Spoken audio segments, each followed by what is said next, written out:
What is going on, guys? We are back, and today we're going to show you around the Supra.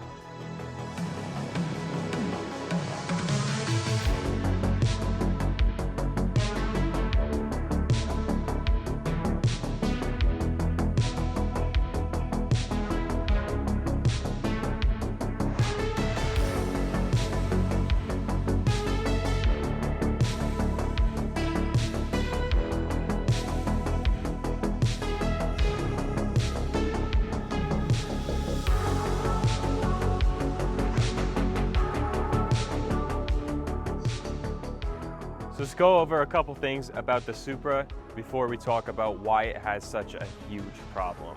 So this front bumper right here is full fiberglass, and it came with the car. It's paint matched and everything, so it looks really good right now. And it fits really well because they trimmed it, but it is a Duluck front bumper. So it cost around like $2,500, and I think that's before shipping. So these Supra parts are so expensive, but this is high quality. It's definitely late 90s, early 2000s. It also has like a bumper shroud underneath that goes way under this intercooler. So it's super high quality and really sturdy. And I don't even have it fully mounted right now. Next, let's talk about the side skirts. These are OEM JDM side skirts.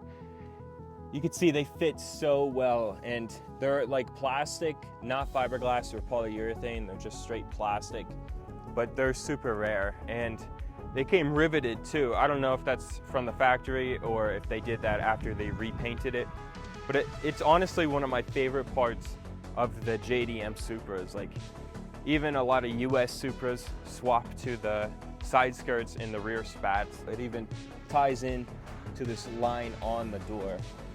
Definitely one of my favorite things.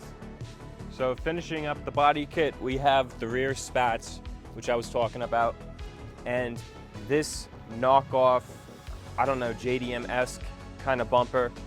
I don't think it's even that expensive. It's probably just some eBay bumper.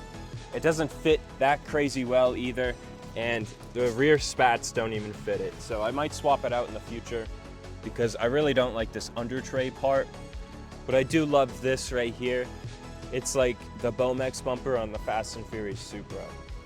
And then this is just the OEM Supra wing. It was an option back then, and I think it's one of the most important pieces because a Supra does not look the same with just a flat trunk. So this is what the interior looks like. It's very clean. It's all factory. The seats are in great shape. Everything's original except the steering wheel right here. This is just some aftermarket steering wheel that I painted and put a center cap. And then the previous owners in Australia, when the car was there, they painted this weird splatter paint. I'm not sure why they did that, but it kind of, I guess it's unique to call it. I'm probably gonna swap that out down the line, but that's not a huge deal. So let's pop the hood. Pop the hood. Show you guys what the engine looks like. And of course, that big intercooler in the front, and then we'll get to why this car has a huge issue. So we'll put up a picture of how the engine bay looked when we first got it, and then you could see how it looks now. So a lot has been done, and the engine does run now. So it runs and it drives and it shifts. Those were all huge problems that we had to pay someone to do. I was gonna take it on myself, but I had so many cars and I was working, so it was just hard. I just decided to pay a shop, and they got the car at least to a state to run, and then we took it home and we're finishing it from there. We had to get a custom built drive shaft. I don't have any pictures of that. There's a shop up north from us that builds them, and they know exactly what they're doing. So they made it go from our V161 get rag transmission just to a stock 5-speed differential. The diff will hold, just not crazy amounts of power, but it is so hard to find a 6-speed differential, and there's so much money. So right now it's not even worth it. I just want a running, driving, reliable Supra. That's gonna be the most fun part about this, is I could just get in it, drive it whenever I want. But let's show you the rest of this engine bay. So the 2JZ is a GTE, it's a non-VVTi, and it still has the factory twin turbos, so you can see them right there. What I did with the vacuum lines is I blocked off, there's forms online showing you how to do it, but I blocked it off from sequential twin turbos to true twin turbos. So it acts like a single turbo. Instead of one turbo dumping into the other one at specific RPMs, they're both under boost at the same time. So it acts like a real single turbo. So other cool things, online somebody said this is traction control, so it says throttle control. I'm not sure if that's an option or if every Supra came with that, but just seeing it now, that's pretty cool that it is traction control. I imagine a lot had them and they probably deleted them over the years. I didn't know crazy amounts about this engine. We got it, the Supra and the engine, when it was just in the car, hardly put together. So they did the timing belt, they put the motor mounts on, and they put the trans on, and that's pretty much it. I didn't really know anything about it. I was confused about some of the parts or options that were factory or they put on.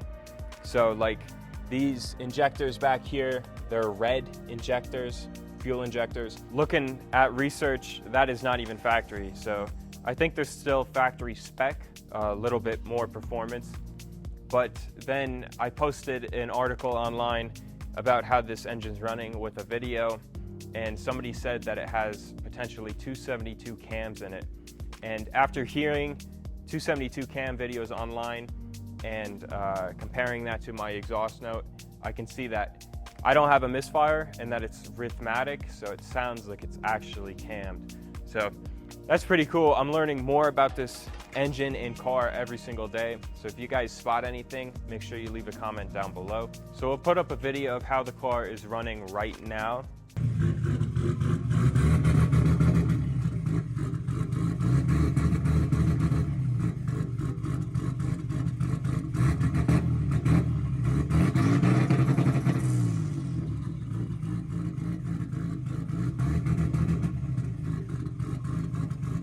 So as you can see, the engine does run, and it runs pretty well, but we are having some issue. I'm not sure if it's a misfire or if it's dumping fuel.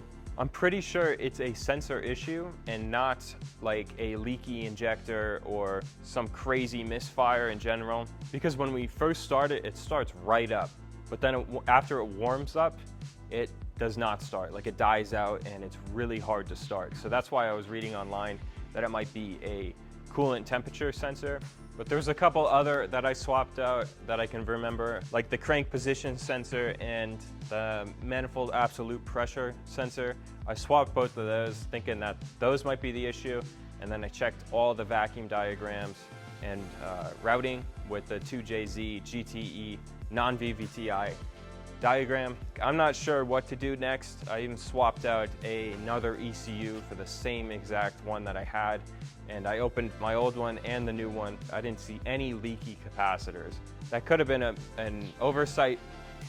They're so hard to spot, but I think the next thing I'm gonna do is go standalone ECU.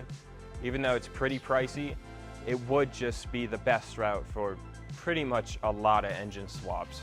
Again, I didn't know much about this engine, so if you guys know anything or see anything, leave a comment down below.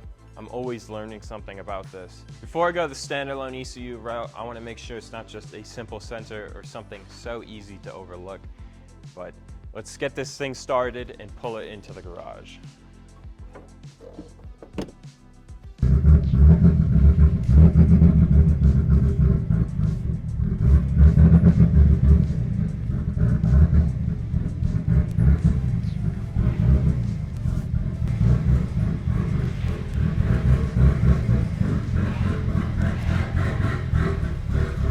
You guys know a lot about the Supra now, but we do have other videos coming. So we're going to be working on this 69 Camaro, and then of course the Eclipse. If you guys know the channel, you know the Eclipse. We also got the Cadillac over there. We're going to be doing a video on installing those back filler panels for the quarter panel. And then we have a video soon with the Nismo 350Z. So make sure you guys stay tuned. Make sure you subscribe. See you in the next one.